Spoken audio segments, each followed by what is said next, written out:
Le code, c'est un truc génial. C'est tellement génial que tous les métiers nous le piquent, comme nous le voyons d'ailleurs avec la tendance du Everything as Code. Et en même temps, l'explosion des LLM nous montre une voie où nous, les développeurs, nous allons écrire de moins en moins de code. Mais alors, comment peut-on vraiment écrire moins de code ? Comment ce code sera-t-il généré ? Et surtout, si tout le monde s'y met et que nous, on arrête, que va devenir notre métier ? Pour répondre à ces questions d'écriture, je ne reçois pas Victor Hugo, mais il s'y connaît en code. Chahine, bonjour. Salut Bruno. Cosa Vostra.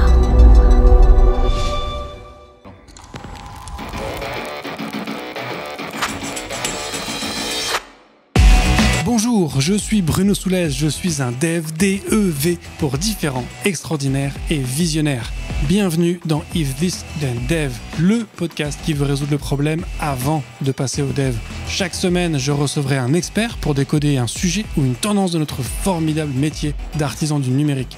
Sans en faire un tuto, nous parlerons d'une techno ou de notre quotidien de dev. Une discussion sans boucle, sans condition, mais compilée, afin d'en comprendre tous les éléments avant de passer au dev. Ce podcast est une production Cosa Vostra, où nous codons comme nous accompagnons nos clients, en étant différents, extraordinaires et visionnaires. Alors Chahine, est-ce que tu pourrais te présenter pour les quelques personnes qui ne te connaîtraient peut-être pas ? Donc pour faire court, j'ai plusieurs chapeaux. Je travaille pour l'ONU sur des grosses initiatives digitales, entre autres. Deuxième chapeau, c'est je suis founder d'une startup dans le domaine de la génération de code. Et troisième chapeau, éternel étudiant. Ouais. Voilà.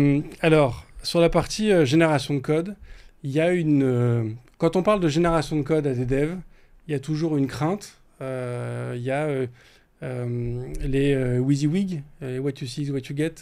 Donc à l'époque, comment s'appelait la solution de Microsoft ? C'était FrontPage. Je ne sais plus comment ça s'appelait, où tu pouvais faire des sites web avec un éditeur qui ressemblait à Microsoft Word, qui générait du code absolument catastrophique, qui était extrêmement lourd, qui était indigeste et vraiment absolument immaintenable. C'est toujours un peu ce qui fait peur. Mais quand on m'a parlé de ta solution, et surtout quand tu as commencé à m'en parler, j'ai vu qu'il y avait une approche qui était quand même extrêmement différente. Mais du coup, comment est-ce que tu as approché cette problématique de se dire de générer du code de manière automatique tout en sachant, c'est ce qu'on évoquait un peu sur le compilé aussi tout à l'heure, qu'on enregistrait juste avant, c'est que ce niveau d'exigence des ingénieurs qui est supérieur à celui de Superman, comme tu disais, comment est-ce que tu as essayé de concilier, on va dire, ces deux aspects ? En fait, ça s'est pas du tout fait de façon réfléchie au départ. Quand j'ai monté ma boîte il y a 5-6 ans, j'étais pas du tout dans la génération de code. Et c'est d'abord parce que je voyais pas mal de difficultés à créer des choses complexes. Effectivement, on devait aller vite, créer des choses complexes, livrer un niveau d'exigence qui réponde à des situations politiques assez compliquées, parfois. Et qui faisait que petit à petit, on a commencé à dire on va simplifier ce qui existe. On va générer du code là où les développeurs ont un peu de mal.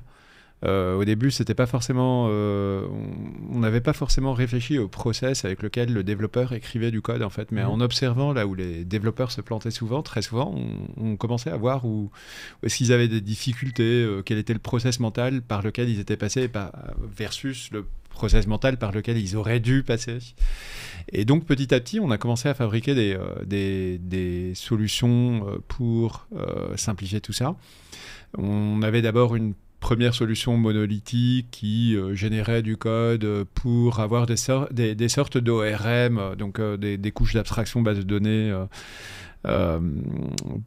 customisées pour les développeurs. On éliminait au moins cette couche-là, et puis petit à petit on en rajoutait. On est passé à une sorte de gros mammouth qui faisait un paquet de fonctionnalités. Donc on s'est dit on va simplifier, on va découper tout ça. Et petit à petit, les couches se sont accumulées et puis on s'est retrouvé dans une situation où il fallait après orchestrer tous ces générateurs de code différents qui travaillaient sur des use cases différents, des technologies différentes. Il fallait aussi créer d'autres morceaux pour configurer cette orchestration.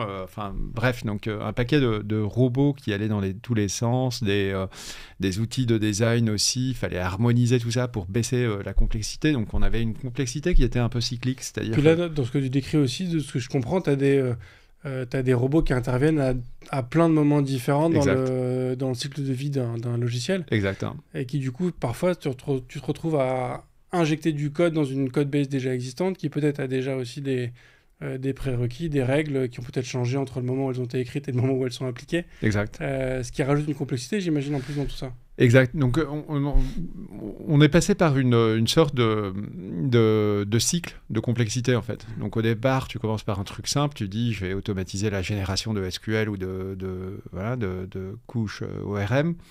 Et puis, après, tu rajoutes en complexité. Ça monte. Et puis, à un moment donné, tu te dis, c'est pas gérable, même par des ingénieurs qui sont bons, quoi. Donc, tu fais une pause et tu fais une remise à plat. Tu dis, comment est-ce que je peux fournir les mêmes fonctionnalités, mais en baissant vachement le niveau de complexité, quoi. Et donc, on est passé par plusieurs cycles comme ça, et à chaque fois, il fallait faire un refactoring complet, une réarchite. Il fallait prendre du recul, faire une remise à plat, repenser à la façon même dont on utilisait la solution, enfin, ou les solutions à l'époque, et puis penser un peu out of the box, et voilà, architecturer le truc, hein. Et donc, petit à petit, on est allé vers cette plateforme d'orchestration, à la fois d'outils de conception et de robots génération. Jusqu'il y a 3 ans à peu près. Il y a 3 ans, on a vu les low-code, no-code commencer à monter en puissance. Mmh. Et comme nous, on avait fabriqué ces choses-là, alors quand tu regardes la plupart des low-code, no-code, je parle pas des trucs qui sont des moteurs de business, des moteurs BPM glorifiés ou des Visivig glorifiés, tu vois, c'est les Visivig. Mais tu regardes les grosses plateformes de low-code, no-code, ça reste quand même du préfabriqué sur des verticales métiers, hein. Et donc, tu frappes vite les limites de ce qu'elles peuvent faire. Alors que nous, à l'origine, quand on a fabriqué ça pour reprendre ton slogan, Bruno, on a fait ça par des devs, pour des devs. Mmh. Le but était de donner des super pouvoirs à nos ingénieurs, un peu la tenue du Iron Man qui va se battre. Bah, nos ingénieurs, ils ont leur tenue d'Iron Man avec voilà. Et on s'est dit, on a mis le doigt sur un truc, parce que dès le départ, un des principes fondateurs, donc ce principe de ne jamais limiter l'ingénieur dans sa créativité, dans ce qu'il peut faire, plutôt d'éliminer, de faire de telle sorte à ce qu'un ingénieur n'ait jamais à résoudre 2 fois le même problème, en fait. Un problème qui a été résolu une fois doit être capitalisé dans notre jargon interne, hein, de telle sorte à ce qu'un autre ingénieur puisse l'utiliser de façon automatique, en fait. Et donc, il y a une sorte d'économie d'échelle dessus. Et en même temps, est-ce que du coup tu te prives pas de la capacité d'une autre personne d'arriver derrière et de le résoudre mieux? C'est possible, hein. Alors, oui et non, mais dans le sens où un des gros avantages, en tout cas aujourd'hui, c'est que tu peux toujours aller, si tu n'es pas content du code généré, contrairement à des solutions low-code qui existent, on n'est pas dans une solution où, grosso modo, tu ne fonctionnes pas avec une boîte noire. Ouais. Donc, tu as accès au code qui est généré. Et puis, si le code généré, on parlait tout à l'heure de résoudre un problème à 90%, bah, si le code généré ne résout que 90% de ton problème, tu as toujours l'option d'aller changer, d'aller fine-tuner le robot pour qu'il génère exactement la solution que tu veux, hein. Soit de rajouter des options de configuration, soit de faire qu'il génère un code encore meilleur. Alors, il y a, à un certain moment, il y a quand même un plateau de fonctionnalités que tu atteins. Tu sais que sur certaines briques technologiques, sur certains types de use case, sur certaines classes, j'ai envie de dire, de use case, tu as quand même fait 99% des use cases, et c'est vrai qu'économiquement, elle est passée 10 jours de plus pour rajouter un switch dont le client... qui n'a pas grand intérêt pour le client, ça n'a pas beaucoup de sens. Mais voilà, c'est vrai qu'on a cette économie d'échelle qui reste quand même ouverte. Comme je disais, il n'y a pas de limitation à ce qu'on fait, quoi. Donc, si on n'est pas content du code généré, on peut aller le fine-tuner. Ouais. Alors, du coup, cette génération de code, donc tu nous as parlé des outils no-code, low-code. Ouais. Cette génération de code qu'on fait aujourd'hui avec Oudev, c'est une approche, c'est du code as code, c'est-à-dire que tu génères du code avec du code, ou c'est au contraire une approche presque WYSIWYG, même si on est d'accord que c'est un terme qui peut faire un peu peur, mais tu vois, comment ça se... C'est quoi l'input ? C'est un peu hybride en fait. Si je vais faire une analogie avec ce qui s'est passé dans les années 80 en fait. Dans les années 80, alors plutôt même, je vais même aller plus loin, dans la fin des années 70, j'ai envie de dire qu'on programmait énormément d'assembleurs, on achetait des kits qu'on montait. Alors moi j'étais encore très très petit à l'époque, donc je me souviens pas forcément de ces kits, mais je me souviens de l'époque des CPC, les Amstrad CPC, les TO7 et les MO5, les Thomson qu'on avait, et puis quand on allait programmer des jeux, on allait acheter le SVM avec 20 pages de code là-dessus, on avait 80% de basic, 20% d'assembleur. Et petit à petit, l'assembleur a disparu, en fait. C'est devenu un langage aujourd'hui niche pour des gens qui travaillent sur la fabrication de processeurs ou... enfin bref, mais sur des trucs de très très bas niveau. Et le développeur lambda, lui, il fait plus d'assembleur. Je pense que la grande majorité des développeurs d'aujourd'hui n'ont jamais vu d'assembleur. Mais même, enfin, tu vois, alors je l'ai déjà raconté plusieurs fois sur ce podcast, mais à l'époque où le C a commencé à apparaître, les devs assembleurs considéraient que les devs qui faisaient du C n'étaient pas des vrais devs, parce qu'en fait, c'était trop haut niveau. Et si tu prends aujourd'hui, tu vois, il y a encore pas très longtemps, pour faire une app iOS, il fallait faire de l'Objective-C, qui était une version, enfin une tentative d'amélioration du C, en tout cas à l'époque. Sur Android, il fallait que tu fasses du Java. Ces deux plateformes sont passées aujourd'hui sur du Swift et du Kotlin, qui ont des langages avec un niveau d'abstraction encore plus élevé que ne l'était l'Objective-C et le Java. Tu vois, il y a une volonté aussi d'ajouter de l'abstraction pour simplifier aussi le métier du dev, qui est aussi une manière, enfin je pense, de ma perception en tout cas, de baisser la barrière à l'entrée dans ce métier de dev. C'est exactement ça en fait. C'est-à-dire qu'on est passé... à chaque fois, on a essayé de simplifier, en fait. En termes de faire de l'assembleur, d'un point de vue... d'abord, c'est très complexe, c'est pas forcément accessible au commun des mortels.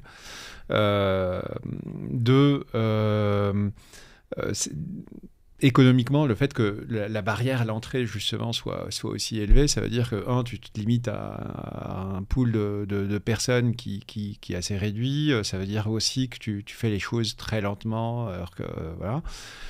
Et donc, effectivement, ce mouvement qu'on a eu de l'assembleur vers des langages de haut niveau, c'était une façon d'introduire plus de monde et puis de créer de la productivité économiquement. Et tu vois ce mouvement cyclique, en fait, tu le vois d'ailleurs même sur les technologies, c'est-à-dire que tu prends un stack technologique qui a évolué dans le temps, qui a maturé, qui traite beaucoup plus de use cases que celui qui était prévu, enfin que le nombre de use cases qui était prévu au départ. Et puis les gens commencent à le quitter à un moment donné parce qu'il devient trop complexe, parce qu'il traite beaucoup trop de use cases. Et il crée un nouveau langage, qui est censé être beaucoup plus simple. Les fameux concours. Ah, moi, mon Hello World, je le fais en une ligne, alors que dans ton stack préféré, il te faut 50 lignes. Ouais, mais il y a 20 ans, quand ce stack-là était sorti, il résolvait pas non plus beaucoup de use cases, il était considéré comme étant beaucoup plus simple par rapport aux technos de l'époque. Et ton même stack avec lequel tu fais une ligne, ton Hello World en une ligne aujourd'hui, dans 10 ans, dans 20 ans, il sera peut-être très complexe par rapport à beaucoup d'autres choses. Et donc, dans ces cycles de complexité, simplification, le passage de l'assembleur au langage de haut niveau en faisait partie. Je pense qu'on a été, depuis quelques années déjà, sur une recherche de façon de simplifier justement ce développement.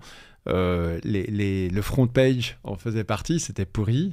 Je ne sais pas pourquoi ils n'ont pas fait mieux d'ailleurs. Mais pour en revenir à ta question initiale, du coup, effectivement, aujourd'hui, on est sur cet équilibre entre du code as code, comme tu le mentionnais, c'est-à-dire qu'effectivement, il y a des parties où ça n'a pas forcément de sens dans l'immédiat d'automatiser, parce que ça va être un truc spécifique, un use case d'un client et pas de deux, où il va falloir traduire la pensée du client en code. Hein. Et puis, il y a une partie où elle regarde un upload de fichiers. C'est un truc, mine de rien, super complexe. Ça a l'air simple comme ça, mais il y a tellement de conditions possibles sur comment uploader un fichier que quand tu regardes les différents stacks technologiques, en fait, il y a pas une... Tu te retrouves avec pour un ingénieur senior, plusieurs jours hommes de dev pour arriver à une solution un peu bancale, quoi. Et tu dis... Au départ, tu dis, mais pourquoi voilà, je devrais pouvoir faire ça en 1 heure, quoi, aller chercher un code. Mais non, est-ce que tu veux placer le fichier en mémoire? Est-ce que tu veux le passer sur disque quand tu le reçois côté serveur? Est-ce que tu veux chunker? Est-ce que tu veux le faire en un coup? Est-ce que tu veux le passer par un disque temporaire d'abord? Est-ce que tu veux le mettre sur le cloud? Enfin bref. Donc, tu as un paquet de trucs comme ça. Et tu te rends compte que... donc aujourd'hui, ça peut paraître surprenant parce que la réponse peut être évidente, mais aujourd'hui, tu te dis, en fait, un use case qui a priori a l'air d'être aussi simple, hein, il a été laissé en code entre guillemets parce que justement, finalement, quand tu creuses un peu, c'est pas si évident que ça finalement. Et dans notre approche, donc il y a des cas qu'on a laissé comme code as code, notamment sur tout ce qui est business process. Aller prendre 3 heures à dessiner un BP, c'est bien pour la documentation, mais ça, à mon avis, on arrivera vite à des outils qui génèrent des diagrammes, des flowcharts, mieux que le fait d'aller les faire manuellement. Mais c'est vrai que quand on est un power user, qu'on sait coder, aller écrire une règle d'affaires en Java ou en JavaScript ou en Python, c'est plus rapide, quoi. Donc ça n'a aucun intérêt d'aller automatiser un truc pareil, sauf à travers l'IA, on reviendra peut-être vers ce point-là. Dans le cas de l'upload de fichiers, pour reprendre cet exemple-là, alors c'est vrai que c'est complexe, mais quelque part, quand il pense, les variations, tu peux les transformer en configurations qui vont derrière générer ton code. Hein. Donc dire, moi, mon upload de fichiers, je veux qu'il soit sur tel cloud, je veux qu'il soit sur tel... je veux qu'il se fasse par chunking, je veux qu'il passe par tel protocole, je veux qu'il... Voilà. Donc tu vas avoir un peu comme un menu, quoi, où tu composes ton propre sushi. Et derrière, tes robots, en fonction de leur capacité, s'ils ont déjà vu le cas dans le passé, ils vont te générer ce que tu demandes. Hein. Et si tu n'as pas encore rencontré ce use case-là, tu changes le robot pour qu'il puisse générer ce nouveau use case. Et le prochain dev qui aura à le faire, il n'y aura pas à réécrire pour la énième fois le code qui couvre le même use case. Alors, tu as évoqué le terme IA, mais c'est justement la question qui venait après, parce que là, du coup, tu nous évoques cette génération de code, ce robot qui a peut-être déjà rencontré le code et qui du coup saura le refaire. Donc là, je sens qu'il y a une partie LLM derrière, mais en même temps, tu nous évoques un formulaire assez spécifique pour cette histoire d'upload de fichiers. Donc j'imagine que là, on n'est peut-être plus sur du LLM. Donc ma question, du coup, c'est est-ce que vous avez de l'IA dans tout ça? Et si oui, comment? Alors, on commence à peine à explorer l'IA, en fait. Enfin, commence à peine, on a commencé en juillet dernier, donc ça fait quand même presque 1 an qu'on explore le sujet. Alors, pour la disclosure, ma première formation était en NLP, hein, mais on appelait ça l'hiver de l'IA à l'époque. Donc, et c'est vrai que quand on compare à ce qui se fait en LLM, c'était vraiment des outils préhistoriques, hein. Quand on posait la question il y a encore 2-3 ans de si l'IA pouvait aider, pour moi, on était encore loin en fait de ce que ça pouvait, de là où ça pouvait intervenir. On est sur fondamentalement la technologie qu'on utilise, qu'on a utilisée au départ en tout cas, c'est des technologies d'hyper-templatisation. Donc on a une approche par composition, on compose les différents robots à partir de documents qui décrivent l'architecture. du système qu'on veut fabriquer. Puis on parle d'architectures qui peuvent être assez complexes. Donc ça peut être des services mesh qui répondent aux besoins d'un paquet des systèmes qui fonctionnent à échelle de population, qui doivent régler les use cases de toute la vie d'un citoyen, de sa naissance à sa mort, pour X millions de personnes. Donc être capable de faire la conception de systèmes aussi complexes. Ça demande un point de départ qui n'est pas forcément, effectivement, bon, là, j'avais mentionné un formulaire, mais en réalité, c'est quand même plus compliqué que ça. C'est-à-dire que tu peux aller, à l'époque, comme toutes les innovations, il y a parfois, on voit des trucs précurseurs, et il y a 20 ans, on parlait déjà de MDA, par exemple, les Model Driven Architecture. Quand on faisait de la génération de code à partir de MDA, tu as mentionné le front page qui générait du code pourri. Tu avais du MDA qui générait aussi du code pourri.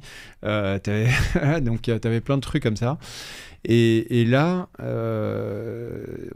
comme je disais, on n'essaie pas de tout faire, en fait, dès le premier coup. C'est-à-dire qu'on résout les problèmes. On est plutôt dans une logique de capitalisation. Est-ce qu'on a rencontré ce problème avant ? Donc, si oui, on fait de telle sorte à ce qu'on n'ait pas à le résoudre une deuxième fois. Mais on n'essaie pas de créer, dès le départ, un outil universel. Et c'est vraiment cette approche par composition. On se dit, aujourd'hui, on a un robot pour ça. Demain, on va en fabriquer un autre pour cet autre problème. Et puis, c'est en composant qu'on va tout faire.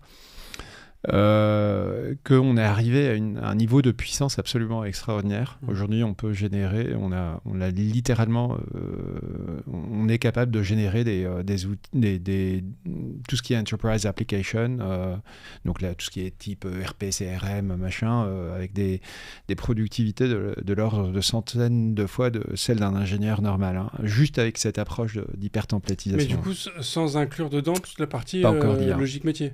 Alors, la partie logique métier, non, parce qu'elle est spécifique à un client spécifique. Voilà. Donc, l'idée, en fait, c'est de générer tout le code qui n'est pas de la logique métier. Tout le code, on va dire, grosso modo, générique. Ouais, j'ai envie de dire, on retourne un peu à ce que je disais sur les années 80, le 80-20, voilà, on génère 80% du code, et puis 20% du code, ça va être ce qui est spécifique au client. Donc en fait, c'est créer une application CRUD, bête et méchante. Voilà, ça c'est le truc le plus basique, effectivement. Donc, tout ça, effectivement, qui n'est pas super intéressant à faire. Ouais. C'est, tu as toute une code base qui est générée automatiquement. Ouais. Et après, toi, tu vas pouvoir ajouter dans ce fameux CRUD les petits moments spécifiques de, tiens, là, on met l'adresse email. En fait, nous, on a un process qui vérifie que ça correspond. Enfin, tu vois, tout des process de validation, j'imagine, de traitement d'informations qui vont être un peu plus spécifiques au use case qu'on a. Ouais, alors effectivement c'est du CRUD++++, puisque voilà, on intègre quand même un paquet de choses pour tous ces trucs compliqués, mais typiquement sur les règles métiers, tu vas pouvoir générer effectivement un certain nombre de coquilles de process, hein. Et toi, tout ce que tu as à faire, c'est d'aller écrire les règles métiers dans ces coquilles-là.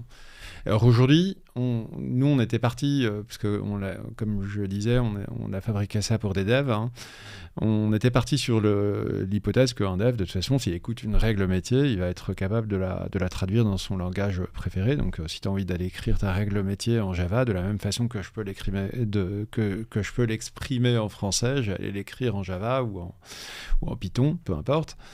Donc c'était un peu le point de départ. Et donc, oui, il y a de la conception, alors pas forcément visuelle, type front page, visivig, machin chouette de GUI. Il y a parce qu'on s'est rendu compte qu'en faisant ça, en fait, alors, tu vois, la conception visuelle de RD, de GUI, etc., pour des power users, c'est pourri, en fait. C'est compliqué, c'est coûteux, c'est pas ce qu'il y a de plus pratique. Par contre, quand on réfléchit en termes de logique, on se rend compte qu'on design des structures. Tu vois, tu prends un PG admin, où tu vas faire ton design de base de données. C'est pas, on t'a pas donné un éditeur de RD, en fait. Il y a même un éditeur de RD dans PG admin, mais en réalité, il est pourri parce que tu t'en sers presque jamais. Alors, c'est sympa, peut-être, pour aller créer de la documentation technique quand t'as qui sera jamais lu, en général. Exact. Quand t'as un bureaucrate qui te la demande. Hein. Mais la réalité, c'est que tu vas jamais désanner ta base de données avec un truc ERD, parce qu'aller utiliser ta souris, déjà, c'est coûteux, quoi. Alors, je dis pas que la souris n'a pas d'utilité, on pourra revenir vers cet aspect-là, mais c'est vrai que pour un power user, moi, je peux concevoir plutôt la logique de ma base de données en faisant une structure d'arbre qui va me montrer les différents éléments logiques de mon modèle de données.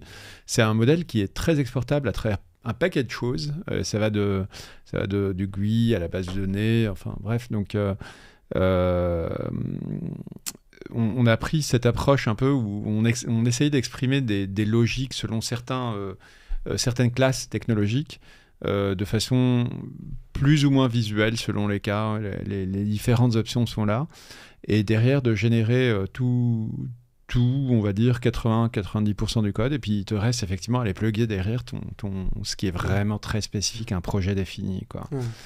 Donc ça, c'était l'approche qu'on a faite jusqu'ici, et quand on a vu ChatGPT, donc on s'est dit, ah mais oui, là on commence l'IA commence à devenir intéressante, hein.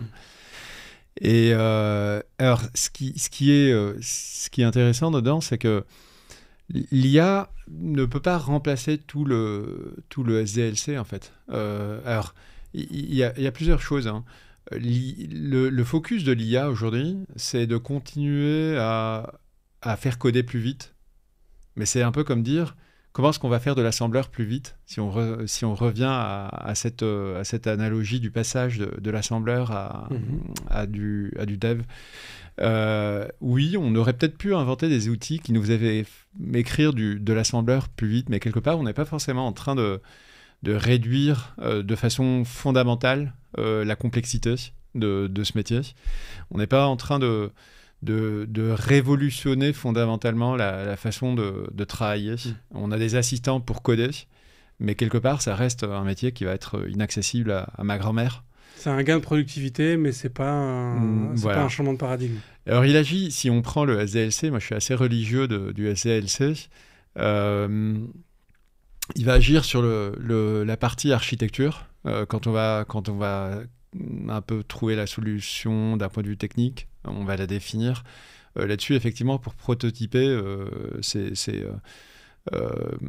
accélère. Ça permet t'as une sorte de boîte d'écho aussi, en fait, quand tu utilises ChatGPT, ça te permet d'analyser, de faire rebondir des idées, de bien découper ta réflexion, ce qui est important à cette étape-là du SDLC. Ça te permet aussi, au niveau du codage, quand tu es en début de phase de codage, que tu connais pas une solution de code à un problème, bah, effectivement, tu le mentionnais dans un autre épisode, ça va peut-être parfois même plus vite que Stack Overflow. Voilà. Donc, même si t'as pas... Voilà, il faut après débugger un peu ton code, et puis parfois, ChatGPT te raconte aussi n'importe quoi, donc faut être capable de lire et de comprendre qu'il est en train de te raconter n'importe quoi. Mais c'est vrai que tes gains de productivité sur le SDLC, ils restent assez localisés, en fait. Et ce qui est intéressant, c'est que d'un point de vue économique, quand tu poses la question à un ingénieur informatique de quelle est la proportion de dev, de codage dans un projet logiciel, hein, ils vont très très très largement surestimer la partie codage, hein. Et alors, pour plusieurs raisons. D'abord, c'est peut-être une des parties qui, d'un point de vue qui est la plus absorbante pour nous. L'autre aspect, c'est que en général, il y a une sorte de jeu économique dans le monde des SS2I, entre autres, mais pas que, où pour répondre à un appel d'offres, faut couper au maximum, et tu coupes un peu partout, sauf là où tu peux pas, c'est le codage, parce que sans code, de toute façon, il n'y a pas de logiciel, mais tu coupes sur l'architecture, tu coupes sur la gestion de projet, tu coupes sur le contrôle qualité, et tu te retrouves avec des systèmes qui fonctionnent à moitié, tu fais une petite ristourne au client s'il n'est pas content après, voilà, bon, bref, donc tu fais toutes sortes d'acrobaties pour livrer un logiciel dans des conditions sous-optimales, hein. Alors que dans un monde de best practice, tu te rends compte qu'en fait, il faudrait passer plus de temps sur le contrôle qualité, il faudrait passer plus de temps sur l'architecture, plus de temps sur la compréhension des besoins du client. C'est beau de livrer un logiciel qui est super beau, machin chouette, mais s'il n'est pas en train de résoudre le problème de ton client, tu as perdu ton temps, quoi. Et l'argent de ton client. Donc, le fait de... ChatGPT, il résout aucun de ces problèmes. Hein. Ouais. L'IA... Alors, ce que je dis aujourd'hui ne sera peut-être pas vrai dans un an. Hein. Ça avance à une vitesse absolument extraordinaire. Mais c'est vrai que ce qu'on voit aujourd'hui, parce que quand tu nous parles de ces sujets de création de toute cette code base de manière assez automatique, aujourd'hui, ChatGPT, il te fait très bien une fonction. Il te fait très bien une petite boucle. Mais dès que tu commences à avoir Enfin, si tu lui demandes de générer du code de manière un peu plus massive, ça très vite, il est dans les choux, en fait. Exact. Et ça, tu le vois de toute façon. Alors, tu vois sur les gros systèmes, dès qu'on dépasse et même pas sur des gros systèmes, en fait, même sur des petits systèmes, c'est exactement ce que tu dis. En fait, il a une perspective qui est quand même très très limitée. Mais ça, encore une fois, ça peut évoluer assez vite. Et puis il y a aussi le fait que et là aussi, je pense que ça peut évoluer assez vite, mais dans l'état actuel des choses, l'output d'un LLM, c'est un truc statistique. Hein. Et si tu te trompes, alors que le code, fondamentalement, c'est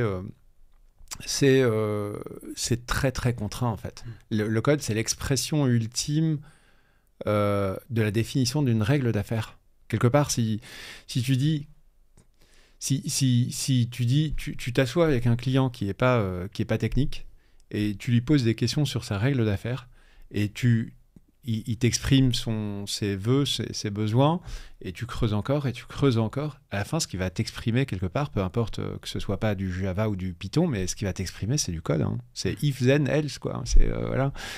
Donc, quelque part, un LLM, il a pas cette contrainte...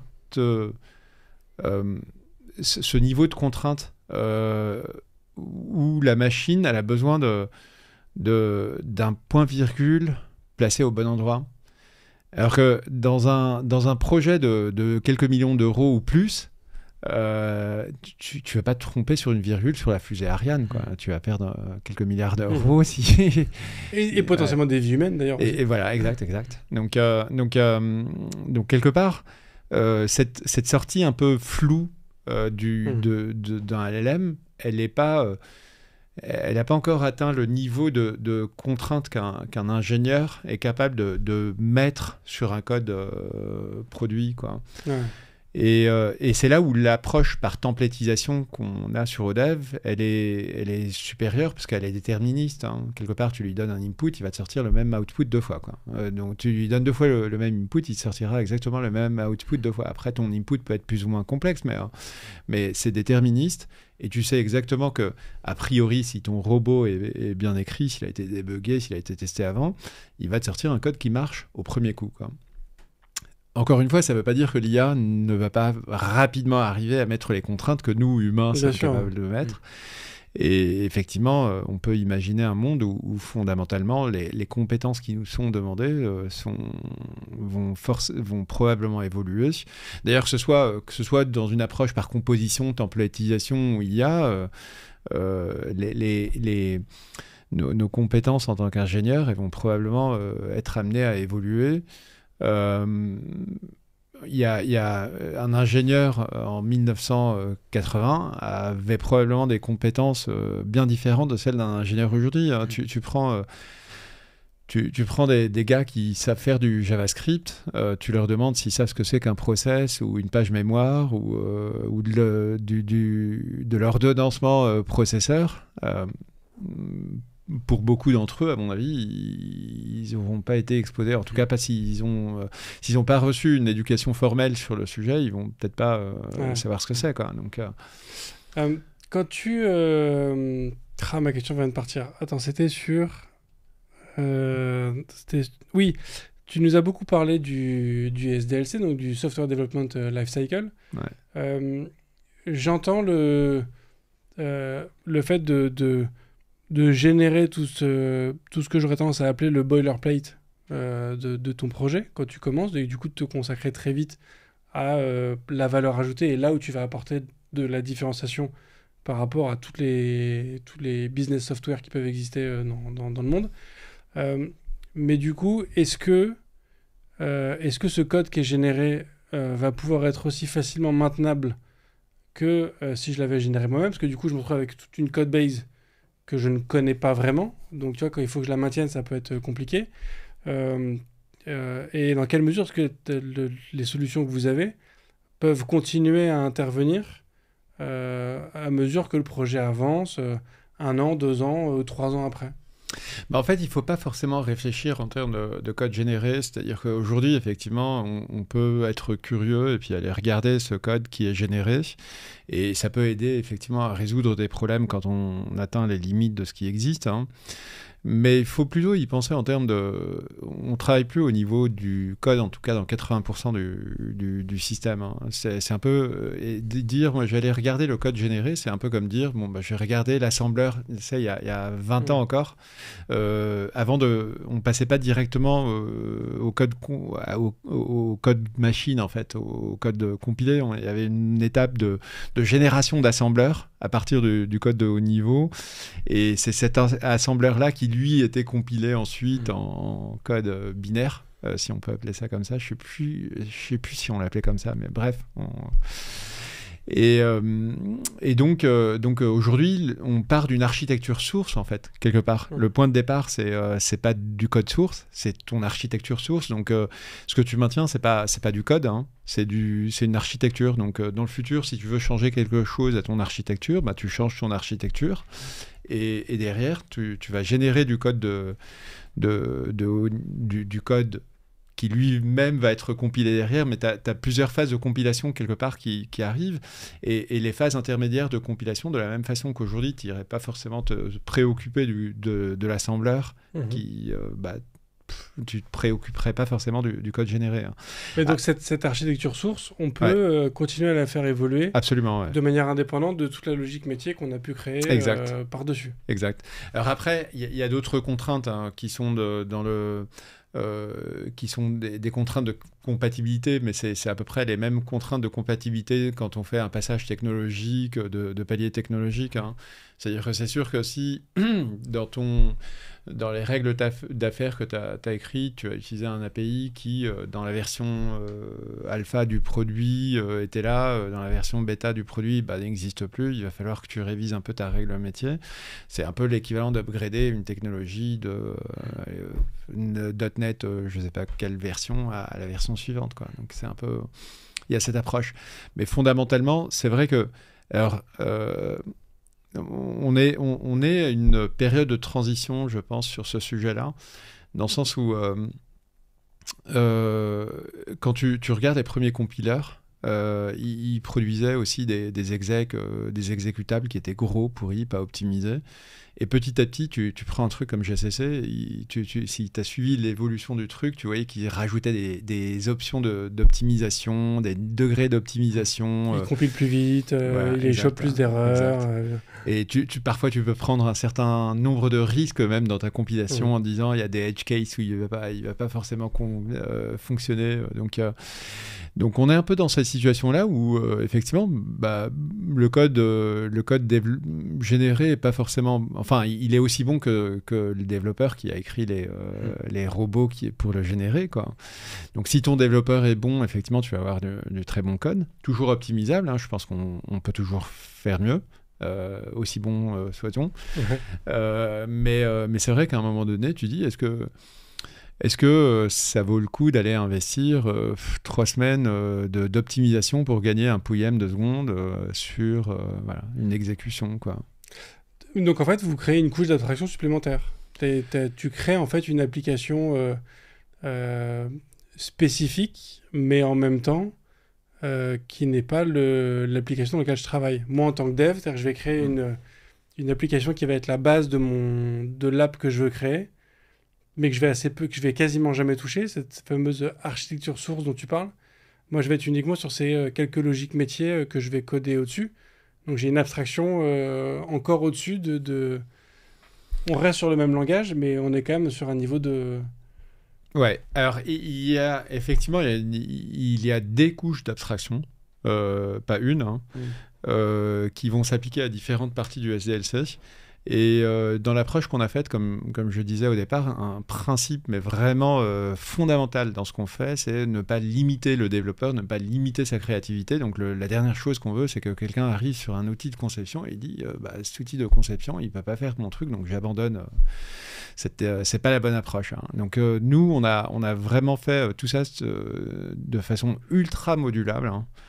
Donc en fait, tu peux avoir autant d'architecture que tu veux. Donc de la même façon que si t'es pas content avec un tech stack Java, tu peux aller vers un tech stack Python. Et puis tu sais quoi, si ni Java ni Python te conviennent, tu peux inventer ton propre tech stack, ton propre langage. Hein. Et c'est un peu l'approche qu'on a eue, c'est-à-dire qu'on s'est dit on a des modules, des plugins d'édition, d'architecture, on a des générateurs derrière qui vont interpréter ces architectures-là et les traduire en code. Hein. Et quelque part, si un use case n'a pas été rencontré par le passé, on va donner la possibilité de créer un éditeur pour, un robot de reverse engineering pour, un autre robot de génération de code pour. Voilà, il n'y a pas de limite à ce qu'on peut faire, quoi. Ok, canon. Donc du coup, on a évoqué cette partie génération de code, on va dire un peu au début d'un projet. Est-ce que ça intervient encore pour aussi de la génération de code, je sais pas, des tests, si jamais on n'est pas dans un environnement TDD et que du coup on fait plutôt les tests après. Est-ce que tu vois au niveau de la CI aussi, peut-être il y a des interventions. Ouais. Du coup, j'entends qu'il y a une volonté d'aider le dev à se concentrer sur la partie la plus stimulante et intéressante de notre métier. Est-ce que du coup, vous cherchez aussi à intervenir à toucher à d'autres aspects de notre métier ? On essaie de couvrir réellement tout le cycle. Hein. Donc voilà, je disais, le principe du SDLC, du fait de ne pas limiter la créativité du développeur, elle est contrainte par un deuxième principe qui est fondamental, hein, qui est le fait de ne jamais résoudre deux fois le même problème que j'avais mentionné.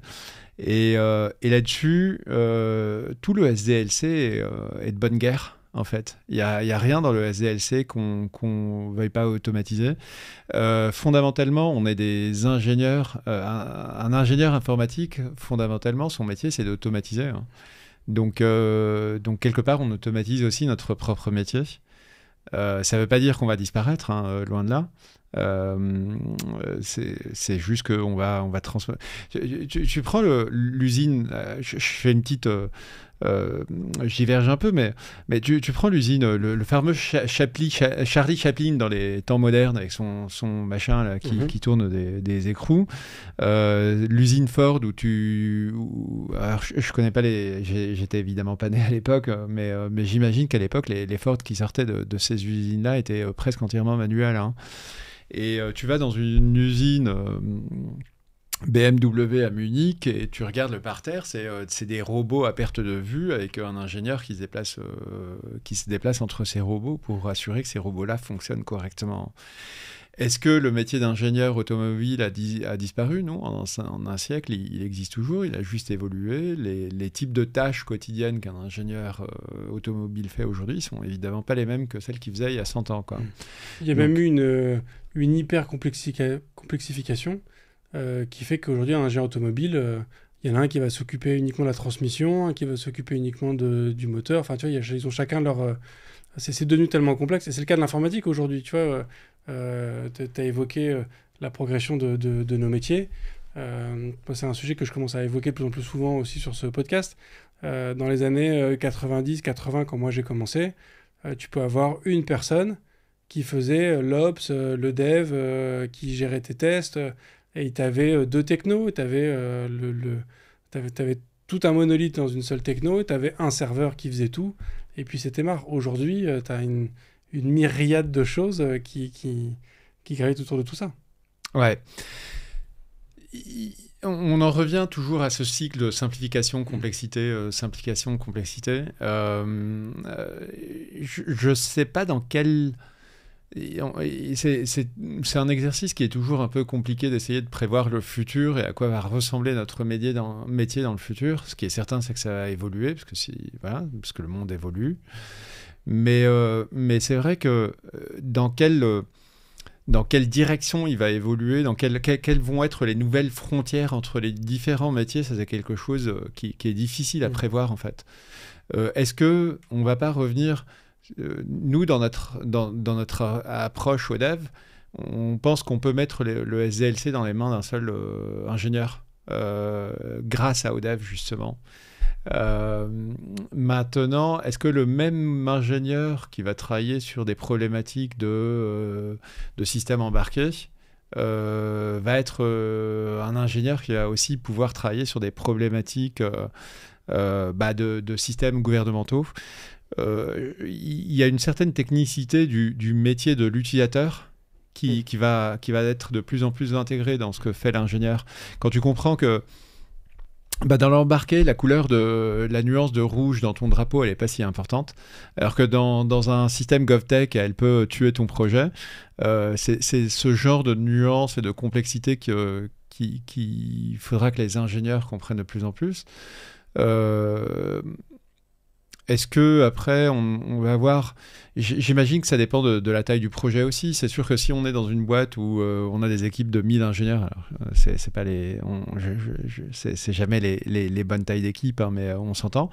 C'est pas... on va avoir un ingénieur dont le seul travail, effectivement, est de faire du push 8 fois par jour, quoi. Alors que dans une équipe plus petite, tu es quand même obligé d'avoir un minimum de versatilité dans ce que tu fais. Et donc, dans quel sens, je sais pas. Il faudrait voir. Il y a peut-être... on en est à l'étape où on veut aller chercher les pain points un peu de tous nos devs, tous nos ingénieurs qui sont les gens qu'on aime et qu'on veut servir avec ces technologies-là. Et on va essayer de leur fournir les... Alors, s'ils veulent rester sur un seul créneau, on va essayer de leur fournir les outils qui les aident à être des Ironman de leur créneau. Et s'ils veulent couvrir tout le SDLC, on va aussi leur fournir les outils qui vont leur permettre ça. Tu as évoqué aussi tout à l'heure la gestion des cas encore jamais rencontrés par le système. Du coup, comment ça fonctionne? Dès que le système ne sait plus faire, c'est un humain qui fait, et après, du coup, le système apprend de ça, ou il devine quelque chose qu'on améliore? C'est quoi le... Non, aujourd'hui, on est dans un codage manuel des robots. Hein. Okay. C'est-à-dire qu'on n'a pas encore... jusqu'à ce qu'un LLM puisse réellement coder de façon finale, l'humain est dans la boucle et il écrit son robot.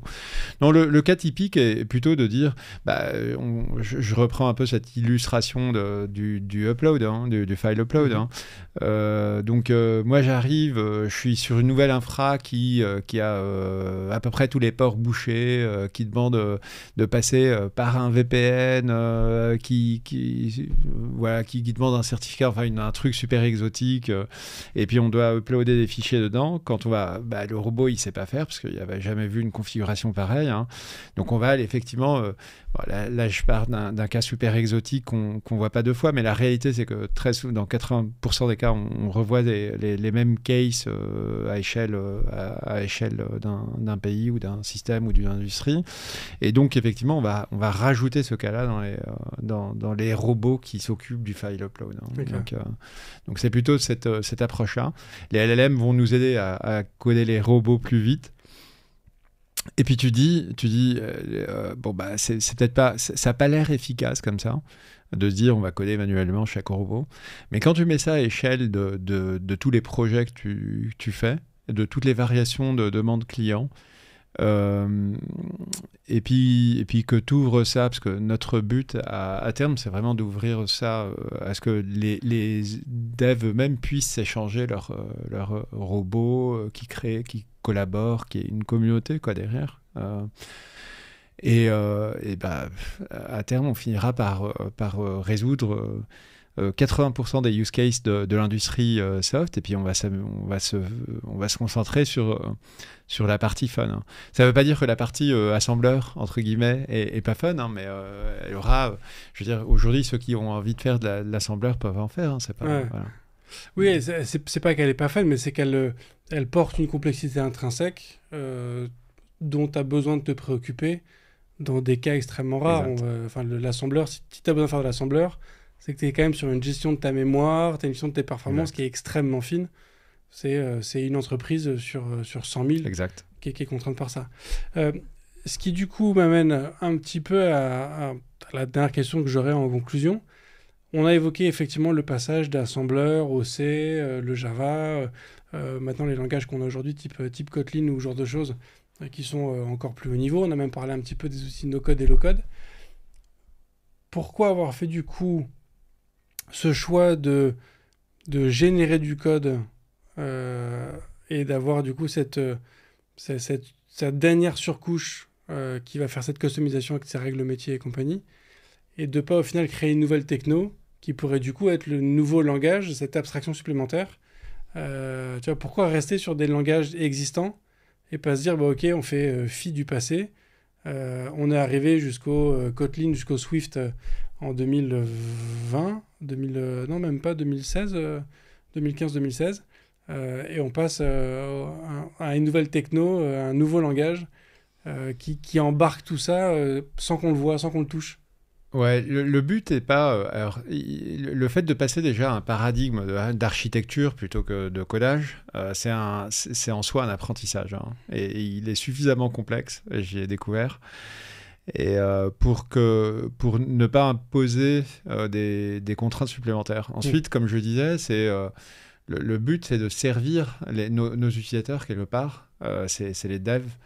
Donc un dev qui aime Python, un dev qui aime JavaScript, qui aime PHP, etc., il n'y a pas de raison de lui imposer une nouvelle techno, c'est pas le but. Hein. Le but, c'est qu'il soit le plus productif possible dans ce qu'il aime faire. Donc après, effectivement, en apprenant à faire cette approche par architecture, petit à petit, il va y avoir une évolution, on en parlait. Et l'idée de dire, les gens vont plus se concentrer sur ce qui est à l'origine, le métier d'ingénieur, c'est-à-dire la conceptualisation, enfin en tout cas une partie du métier, qui est la conceptualisation de ce qu'il est en train de fabriquer quelque part. Et le fait de dire, moi je vais faire 20% si je suis un fanat de Python, je vais faire 20% de Python et 80% d'architecture. Petit à petit, on va transitionner vers un paradigme qui est à 100% architectural. Hein. Comme je disais, moi, je vois plus ce qu'on est aujourd'hui comme une phase transitoire, en fait. C'est cette phase transitoire des années 80 où on codait un peu en assembleur et puis beaucoup en basique. Et voilà, on en est là. Peut-être que... On est en pleine transition. C'est ça. Top. Merci beaucoup, Chahine, pour toute cette discussion. J'aurais 2 dernières questions pour toi, qui sont les questions rituelles du podcast. La première, c'est est-ce qu'il y a un contenu que tu souhaiterais partager avec l'ensemble des auditeurs ? En ce moment, je lis énormément de littérature entrepreneuriale. Hein. Okay. Blitzscale de Reid Hoffman. Hein. J'ai adoré ce bouquin parce qu'il y a plein de choses. Beaucoup d'entre nous aimeraient pouvoir faire des choses qui ont un impact. Et Blitzscale a été écrit dans le sens de créer une entreprise, enfin une start-up, et puis de la faire grossir à une vitesse extraordinaire.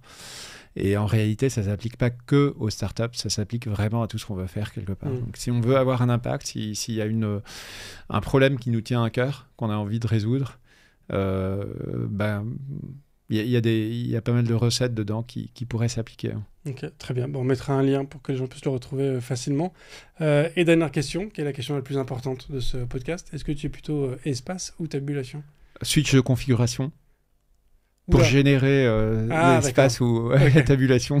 Alors ça, forcément, moi, j'avais pas prévu ce genre de réponse, mais très bien. Merci beaucoup, Shane, pour cette discussion. Merci à toi, Bruno. Et merci à tous d'avoir écouté cet épisode. Voilà, ce n'est pas du code source, c'est une architecture source. Je trouve ça assez intéressant comme approche. Voilà, on a un métier effectivement qui est en train de changer. Donc il y a des explorations qui se font un petit peu dans tous les sens. Donc je suis ravi de vous faire découvrir les différentes pistes qui se font. Je souhaiterais faire un big up à Kawazi qui a mis un commentaire 5 étoiles sur Podcast Addict. Et donc merci beaucoup pour ton commentaire 5 étoiles. Tu as ajouté en plus top, donc c'est top. Voilà, merci beaucoup. Et je vous invite tous à mettre aussi un commentaire 5 étoiles ou même un commentaire écrit sur votre application de podcast préférée. Ça fait toujours plaisir et ça aide fortement à la propagation de ce podcast. Donc je vous remercie beaucoup. Je vous souhaite une très bonne fin de semaine. Je vous dis à la semaine prochaine. Et d'ici là, codez bien. Merci d'avoir écouté cet épisode de If This Then Dev et merci à toute mon équipe de Cosa Vostra à la production de cet épisode. Merci aussi à Alan, Ada, Linus, Bill, Steve et Steve de nous avoir ramenés jusqu'ici. Si ce podcast vous a plu, committez-vous en vous abonnant, déployez-le autour de vous et vous pouvez aussi nous faire une petite code review en nous laissant 5 étoiles sur votre plateforme de podcast préférée. La conversation continue bien sûr avec vous sur Twitter, LinkedIn, Facebook, Instagram, chacun sa techno, @ifthisdendev ou @bibir, B-I-B-E-A-R.